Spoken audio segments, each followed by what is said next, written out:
제가 요새 짧게 마트에서 아르바이트를 하고 있어요. 처음에는 뭐 마트에서 하는 일이라고 해봤자 뭐 어렵지 않겠지라는 단순한 마음으로 일을 시작했습니다. 그런데 어느 일이나 마찬가지겠지만 참 어려운 것 같아요. 한 번은 제가 열심히 사과를 진열하는데 다 진열하기에는 물건이 너무 많은 거예요. 그래서 더 이상 진열을 못했는데 이 선임이 오더니 다시 진열을 도와주셨어요. 그런데 그 많은 물건을 한 번에 배치를 하는 거예요. 다들 몇 년씩 일을 하시다 보니까 어떤 식으로 진열해야 할지를 바로 알게 되는 거죠. 그래서 저는 그걸 배우면서 이 진열 모습을 또 사진으로 찍고 앞으로는 저렇게만 하면 되겠다 싶었는데 또 매일매일 입고 되는 물품의 양이 다 달라요. 그래서 매번 진열을 또 다르게 해야 돼요. 그래도 이제는 많이 늘었다고 제가 칭찬도 받지만 또 손이 너무 느리다고 빨리 하라고 또 주문을 받아요. 빨리 하는 부분은 좀 시간이 필요할 것 같아요. 제가 이 이야기를 하는 이유는 저의 일주일은 주일 말씀 시간에 맞춰져 있어요. 어디를 가든 무엇을 하든 저는 어떤 말씀을 이번 주일에 전해야 하는가를 생각해요. 그렇게 마트에서 일을 하면서 계속해서 말씀에 대해서 생각을 하는데 저에게 교회가 가르쳐야 할 것은 무엇이고 그리고 왜 가르쳐야 하는가에 대한 질문이 떠올랐어요. 그리고 나서 두 가지가 떠올랐는데 바로 거듭남과 믿음으로 사는 것. 이 두 가지였어요. 그래서 오늘은 거듭남과 믿음으로 사는 것이 무엇인지에 대해서 한번 나누려고 해요. 먼저 거듭남이라는 건 무엇일까요? 영어로는 born again이죠. 다시 태어난다는 거예요. 사람들은 거듭남이라는 단어를 사람이 완전히 변했다라는 의미로 많이 사용해요. 교회에서 서로 이야기를 할 때 누군가가 완전히 변화된 모습을 보이면 저 사람 거듭났어. 그런데 반대로 변화된 모습이 없이 교회를 다니면 저 사람 거듭나지 않았어 라고 말하는데 하지만 그건 성경적으로 거듭남이라는 단어를 사용하는 게 아니에요. 요한복음 3장 3절을 보실게요.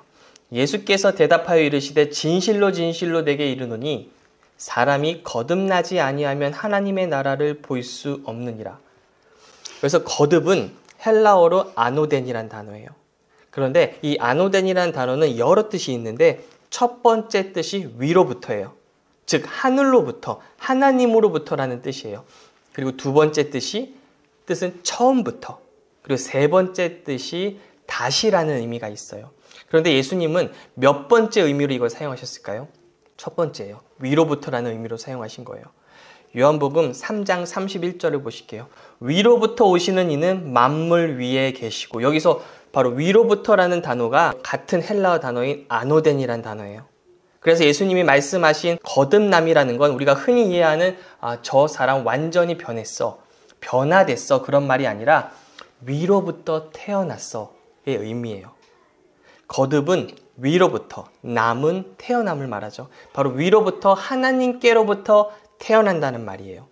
즉 누군가가 나 거듭났어요 라는 건 나 하나님으로부터 태어났어요 라는 의미인 거예요.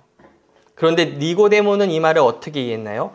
요한복음 3장 4절을 보시면 니고데모가 이르되 사람이 늙으면 어떻게 날 수 있사옵나이까? 두 번째 모태에 들어갔다가 날 수 있사옵나이까?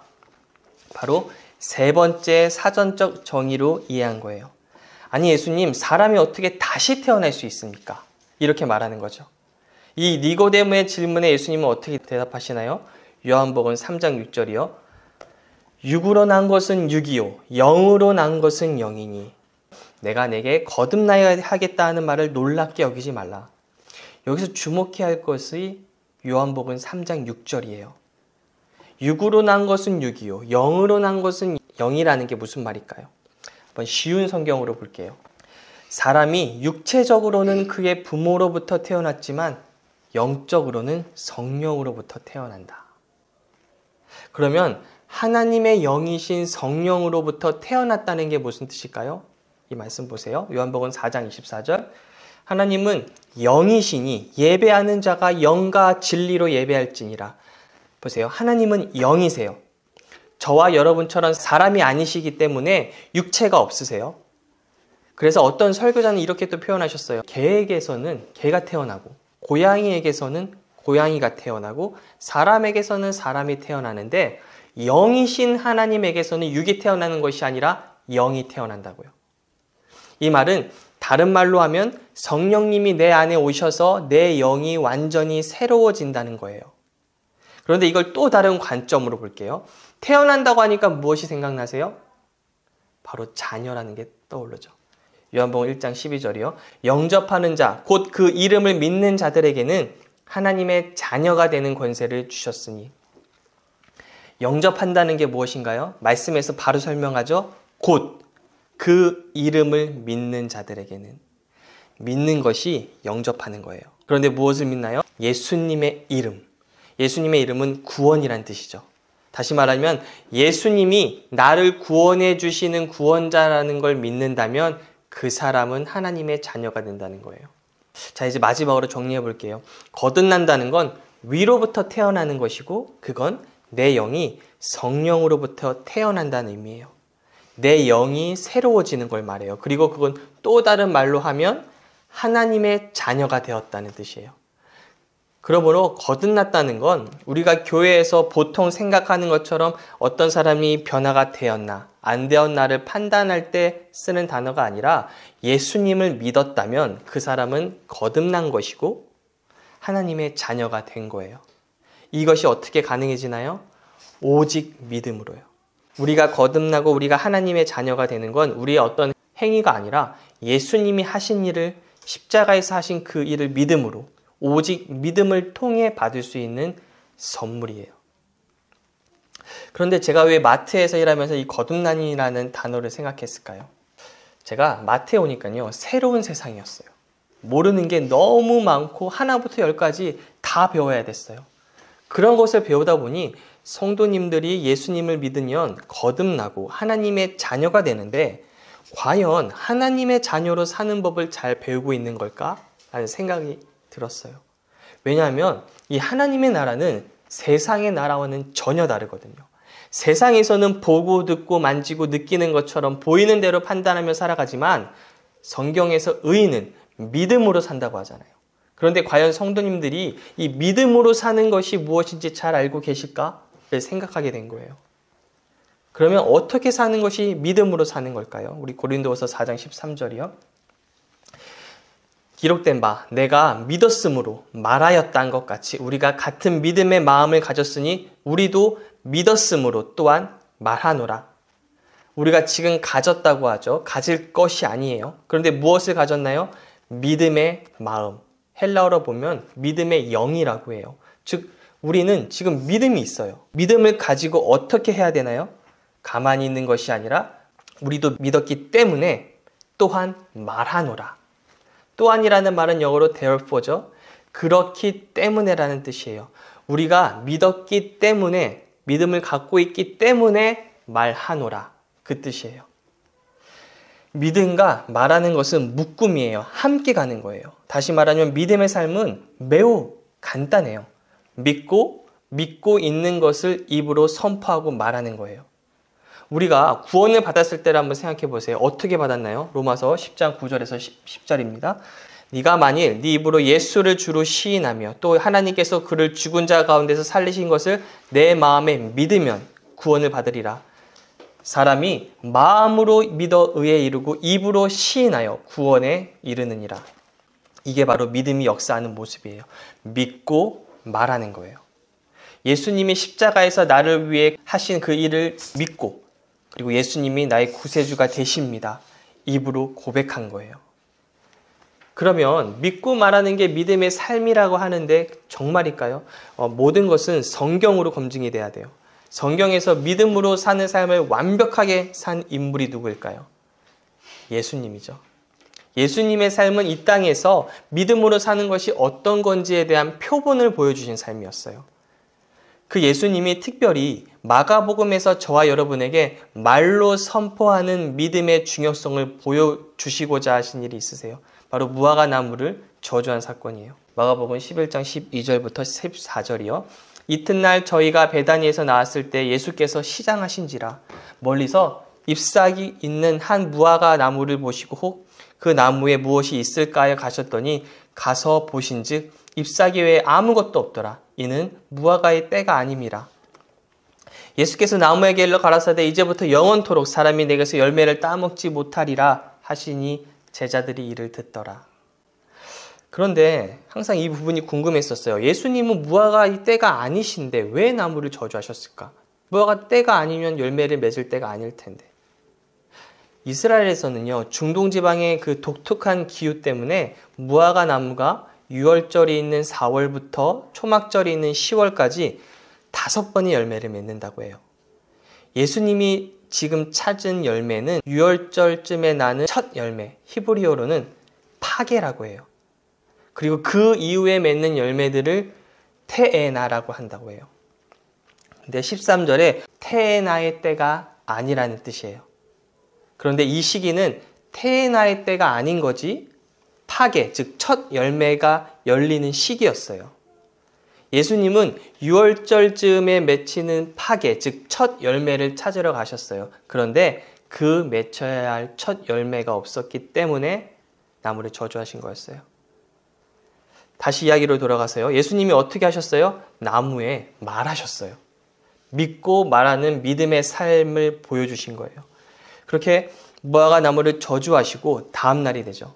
마가복음 11장 20절이요. 그들이 아침에 지나갈 때 무화과 나무가 뿌리째 마른 것을 보고 베드로가 생각이 나서 여짜오되 랍비여 보소서 저주하신 무화과 나무가 말랐나이다. 예수께서 그들에게 대답하여 이르시되 하나님을 믿으라. 이 헬라어로 보면 하나님의 믿음을 가져라가 맞아요. 바로 하나님과 같은 믿음을 가지라는 거예요. 하나님께서 가지고 계신 그 믿음, 하나님이 가지고 일하시는 그 믿음을 가지라는 말씀이에요. 그러면 하나님과 같은 그 믿음이 어떤 믿음일까요? 창세기에 보시면 하나님은 어둠, 그 흑암을 보시고 빛이 있으라 하셨어요. 물에서 각종 물고기를 내라고 하셨어요. 하나님은 말씀하시고 그리고 그대로 돼요. 오늘날 사람들은 내가 보기 전까지는 말하지 않겠다고 하죠. 보여주면 믿을게, 보여주면 인정할게. 하나님은 반대예요. 보이지 않지만 아직 없지만 없는 것을 있는 것 같이 부르시고 그대로 되는 거예요. 그리고 하나님은 인간을 자신의 형상으로 지으셨고 그런 하나님과 같은 믿음을 가지고 하나님과 같은 방식으로 살길 원하셨어요. 하지만 첫 아담은 죄를 범하고 그러한 방식을 상실했어요. 그 이후에 모든 인류의 삶이 변화가 된 거예요. 원래 하나님이 의도한 믿음의 삶은 믿고 말하는 삶이에요. 그런데 이제 마지막 아담으로 오신 예수님이 이 땅에서 사람이 어떻게 살았어야 하는지, 어떻게 지금 살아야 하는지를 보여주고 계신 거예요. 어떻게 사는 거예요? 믿고 말하는 삶이에요. 그걸 염두에 한번 두시고 복음서를 보면 예수님의 이 땅에서의 삶은 완벽한 믿고 말하는 삶이셨어요. 배를 타고 가는데 광풍이 일어나죠. 그래서 예수님이 무엇을 하세요? 말하세요. 마가복음 4장 39절에 예수께서 깨어 바람을 꾸짖으시며 바다더러 이르시되 잠잠하라 고요하라 하시니 바람이 그치고 아주 잔잔하여지더라. 자신이 가지고 계신 그 믿음을 말로 풀어내신 거예요. 선포하신 거예요. 잠잠하라 고요하라. 그러자 잠잠해지죠. 잠잠해진 다음에 이제야 잠잠해졌네. 이렇게 말하는 건 오늘날 사는 사람들의 방식이에요. 그런데 예수님은 그렇게 안 하세요. 회당장 야이로의 죽은 딸을 살리실 때 마가복음 5장 41절 보시면 그 아이의 손을 잡고 이르시되 달리다굼 하시니 번역하면 곧 내가 내게 말하노니 소녀야 일어나라 하심이라. 소녀여 일어나라 선포하세요. 그러자 일어나는 거예요. 다 살게 된 다음에 이제 살았구나. 그렇게 말하는 건 세상이죠. 하지만 예수님은 보이진 않지만 믿는 것을 말하시고 그대로 되는 거예요. 귀신 들린 아이에게 귀신을 쫓아내실 때도 어떻게 하세요? 마가복음 9장 25장 보시면 예수께서 무리가 달려와 모이는 것을 보시고 그 더러운 귀신을 꾸짖어 이르시되 말 못하고 못 듣는 귀신아 내가 내게 명하노니 그 아이에게서 나오고 다시 들어가지 말라 하시매 귀신이 나가는 걸 본 후에 말하지 않으셨어요. 나가기 전에 귀신을 향해 명하시고 그대로 된 거예요. 완전한 믿음의 삶, 믿고 선포하는 삶이셨어요. 그래서 그 원리를 마가복음 11장 23절에 보여주시는 거예요. 23절 보시면 내가 진실을 너에게 이르노니 누구든지 이 산더러 들리어 바다에 던져지라 하며 그 말하는 것이 이루어질 줄 믿고 마음에 의심하지 아니하면 그대로 되리라. 여기서 산은 우리 삶에서 만나는 문제들을 말해요. 예수님 당시의 문제를 산으로 표현하기도 했어요. 산에 대고 말하는 거예요. 많은 사람들이 하나님께 산에 대해서 말하는데 예수님은 산에다가 직접 말하라고 하세요.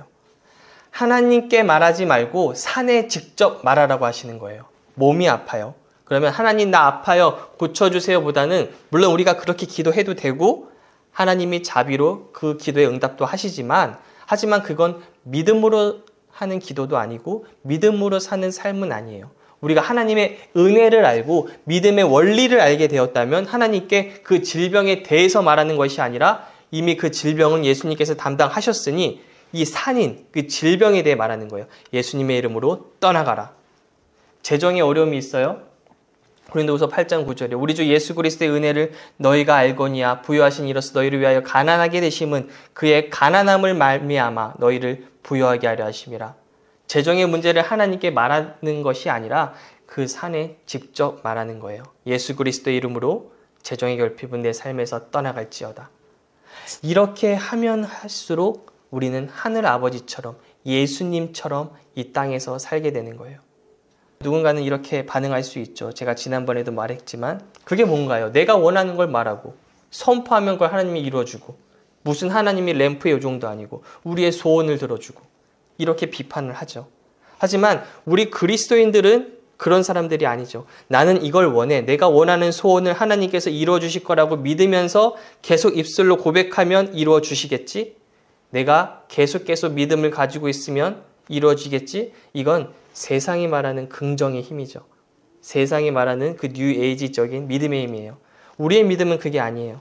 저 여러분은 눈에 보이지 않는 진리, 하나님이 맞다고 하는 것, 아직 내가 동의도 안 되고 아직 보이지도 않지만 하나님이 맞다고 하는 것에 동의하는 사람들이에요. 우리의 믿음으로 우리의 말로 하나님을 어떻게 움직여 볼까? 그런 사람들이 아니라 보이지 않지만 이미 은혜로 주셨다면 거기에 내가 믿음으로 아멘 동의하는 사람들이에요. 이게 중요한 거예요. 그런데 예수님은 무엇을 은혜로 주셨을까요? 먼저 죄 용서를 은혜로 주셨어요. 보혈을 흘려주셔서 우리의 죄를 용서해 주셨어요. 그걸 믿는다면 말하는 거예요. 내가 살아가다 보면은 정죄감이 막 느껴질 때가 있어요. 그럴 때 어떻게 해요? 믿음으로 어떻게 이겨내요? 예수님이 피를 흘려주셔서 나의 죄를 용서해 주셨습니다. 입으로 말하는 거예요. 주님 감사합니다 하고. 그리고 치유도 주셨어요. 예수님이 채찍에 맞음으로 나는 나음을 얻었습니다. 이걸 믿는다면은 가만히 있는 게 아니라 입으로 말하는 거예요. 또 복도 주셨어요. 갈라디아서 3장 14절을 보시면 이는 그리스도 예수 안에서 아브라함의 복이 이방인에게 미치게 하고 이걸 내가 정말로 믿는다면 말하는 거예요. 나는 예수님 안에서 아브라함의 복을 받았다. 믿음으로 산다는 건 예수님이 하신 일을 믿고 말로 선포하는 삶이에요. 그런데 만약 세상 사람들에게 죄 용서와 치료와 복을 얻기 위해서는 무엇을 해야 하는지 아세요? 라고 묻는다면 그들의 반응은 어떨까요? 죄 용서와 치료와 복을 얻기 위한 세상의 접근 방식은 무엇일까요? 내가 무엇을 해야 할까요? 뭘 어떻게 해야 그런 게 이루어지죠? 이렇게 접근해요. 무언가를 함으로 얻어내는 것이 세상의 방식이에요. 그런데 하나님의 방식은 무엇인가요? 믿음이에요. 믿고 말하는 방식이에요. 그런데 무엇을 믿는다고요? 예수님이 저와 여러분을 위해 십자가에서 이루어 주신 그 공로, 그리고 그분의 고난을 통해 저와 여러분에게 주신 그 대속의 은혜를 믿는 거예요. 죄사함과 치유와 복 그 모든 것이 이 대속의 은혜에 포함되어 있기 때문에 믿는 거예요. 내가 원해서 믿는 것이 아니라. 우리 그리스도인들이 이렇게 살아가는 게 맞는 삶이라고 말해도 여전히 우리 마음에 하나 시원하지 않은 것이 있죠. 믿음으로 사는 삶이 믿고 말하는 삶이라고 하는데 그래도 뭔가 해야 하지 않나? 믿음으로 순종도 해야 되고 믿음으로 행함도 굉장히 중요하다고 하는데 그래서 이 말씀을 꺼내죠. 행함 없는 믿음은 죽은 믿음이다. 야고보서 2장 17절이죠. 이와 같이 행함이 없는 믿음은 그 자체가 죽은 것이라. 그런데 사람들은 이 구절만 보고 이 구절의 문맥과 그 구절을 뒷받침하기 위해 사용하는 예시들은 잘 보지 않아요. 이어서 읽어보면 두 가지 예시가 등장해요. 하나는 아브라함이 이삭을 제단에 바치는 장면이고 그리고 또 다른 건 기생 라합이 정탐꾼을 살려주는 장면이에요. 그런데 보시면 아브라함은 아들을 죽이려는 것이었고 라합은 자신의 민족에게 거짓말을 함으로써 자신의 민족을 배신하는 것이고 결국 이스라엘 정탐꾼들을 살려주는 거였어요. 즉 여기서 말하는 행함은 도덕적인 걸 말하는 게 아니에요.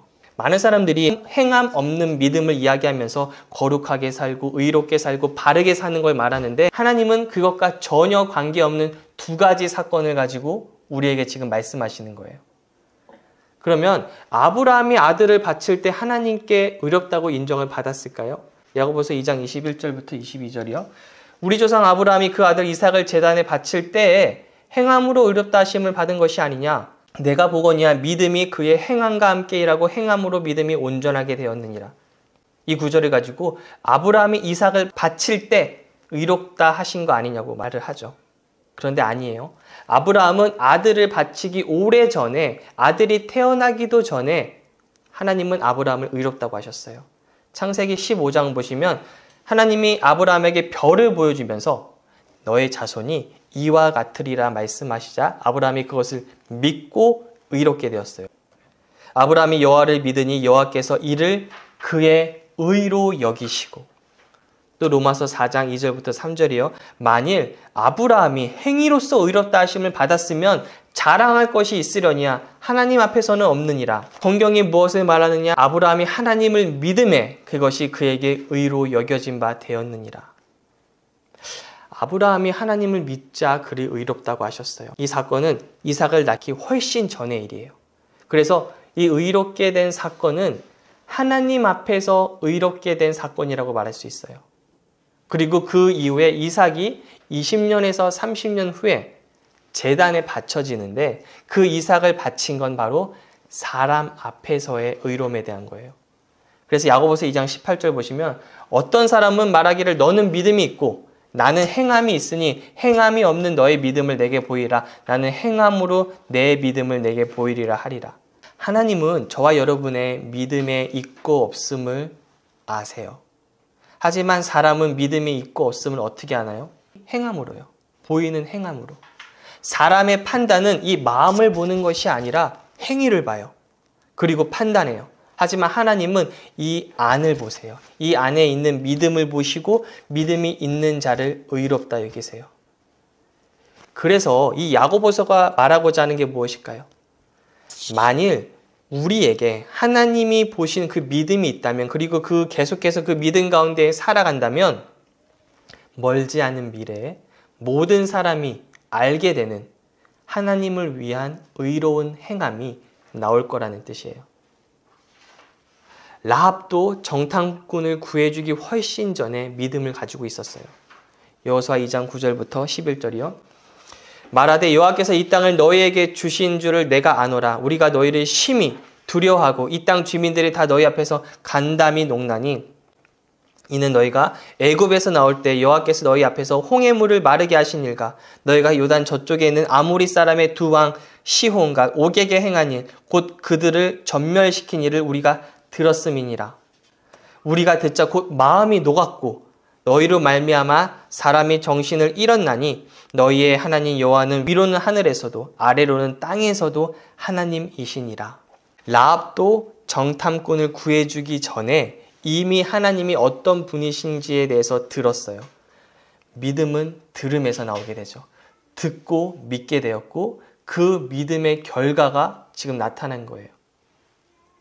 순종도 중요해요. 행함도 중요해요. 지금 그게 필요 없다고 말하는 게 아니죠. 죄로 인해 타락한 사람은요. 하나님을 아무리 믿어도 여전히 옛 사고방식이 남아있기 때문에 무언가 수고하고 애쓰고 노력하고 행함이 있어야 하나님도 그 행함을 보시고 일한다고 생각해요. 그런데 하나님은 예수님을 통해 이미 은혜를 주셨고 우리는 믿음으로 그걸 받아들이고 선포하는 거예요. 그렇게 믿음으로 살아갈 때 하나님이 보시기에 우리에게 필요한 우리 삶에서 순종과 행함이 필요한 사건과 일들 가운데로 우리를 인도해 주세요. 아브라함도 믿음의 삶을 살던 중에 순종이 필요했던 그 사건을 주셨던 거고 라합도 그러한 사건을 주신 거였어요.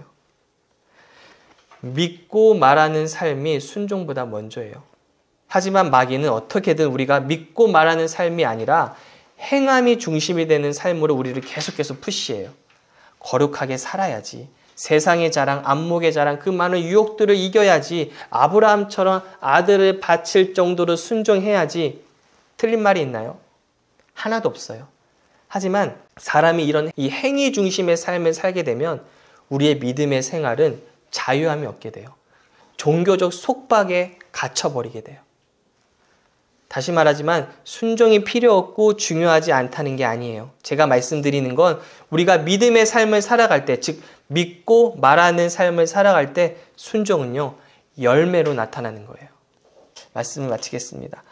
예수님을 믿는 저와 여러분은 모두 거듭난 사람들이에요. 영적으로 새롭게 태어난, 새롭게 된 하나님의 자녀예요. 그런데 많은 경우 세상에서 배운 방법과 방식으로 믿음 생활을 하는 경우를 봐요. 그런데 하나님 나라는 달라요. 하나님의 자녀가 되었다면 하나님의 자녀가 사는 방식인 믿음으로 사는 방법을 알고 사셔야 돼요. 배우셔야 돼요. 오늘날 교회에서요, 거룩을 참 강조하고 세상 속에서 그리스도인답게 사는 것을 강조해요. 그래서 성도님들에게 행함 없는 믿음은 죽은 것이다 라고 말하고 거룩하게 살고 성결하게 살아야 하는 것을 말해요. 하지만 많은 성도님들이 실패해요. 그렇게 살질 못해요. 왜 그런 줄 아세요? 믿음으로 사는 법을 모르기 때문이에요. 요한일서 5장 4절 볼게요. 무릇 하나님께로부터 난 자마다 세상을 이기느니라. 세상을 이기는 승리는 이것이니 우리의 믿음이니라. 세상을 어떻게 이긴다고 하나요? 거룩하게 행함으로요? 성결하게 행함으로요? 아니요. 믿음으로예요. 그러면 이 믿음이 어떻게 작동된다고 말했죠? 믿고 말하는 거예요. 세상의 유혹이 너무 강하고 내가 자꾸 그 유혹에 넘어질 때 어떻게 이기나요? 금식하고 애써서요? 아니요. 믿음으로 이기는 거예요. 고린도전서 1장 30절 볼게요. 너희는 하나님으로부터 나서 그리스도 예수 안에 있고 예수는 하나님으로부터 나와서 우리에게 지혜와 의로움과 거룩함과 구원함이 되셨으니. 이 말씀을 가지고 믿음으로 승리하셔야 돼요. 구체적으로 어떻게 해요? 예수님이 나의 거룩함이 되셨습니다. 예수님 안에서 저는 거룩합니다. 예수님이 나의 거룩이십니다. 말을 하는 거예요. 힘쓰고 애써서 이기는 게 아니라요. 말씀을 믿고 그리고 그 믿음을 말함으로 승리하는 거예요. 그러면 이 믿음의 힘이 풀어지기 시작해요. 또 갈 길이 보이지 않을 때 로마서 8장 14절이에요. 무릇 하나님의 영으로 인도함을 받는 사람은 곧 하나님의 아들이라. 나는 하나님의 자녀이기 때문에 성령님의 인도함을 주신다. 인도해 주심을 믿습니다. 성령님께서 저를 인도하십니다. 이렇게 내가 정말 그걸 믿는다면 믿음을 선포하셔야 돼요. 이게 바로 믿음으로 사는 거예요. 만약에 내가 오늘 하나님이 나에게 좋은 날을 주신다고 그런 믿음이 생겼다면은 정말로 말로 하셔야 돼요. 하나님, 오늘 하루 좋은 날이 될 것을 제가 믿습니다. 오늘 하나님의 은총이 저에게 있기에 하나님이 오늘 좋은 날을 주셨음을 믿습니다. 그런 믿음이 있다면 그 믿음이 풀어지는 것은 내가 입술로 선포할 때예요. 그러면 정말로 믿음이 역사하기 시작해요. 이게요, 쉬워 보이지만 절대로 쉽지가 않아요. 그리고 익숙하지도 않아요. 어찌 보면 당연한 거죠. 육신을 따라 사는 게 본능이라 세상적인 방법과 생각이 익숙하고 하나님의 방법은 생소하고 어색해요. 하지만 우리가 새로 거듭났다면, 새로 태어났다면 새로운 방식으로 사셔야 돼요. 하나님의 말씀을 알고 그 말씀을 믿고 그 믿음을 말로 선포하며 사는 이번 한 주 우리 귀한 성도님들 되시기를 잘 기도하겠습니다.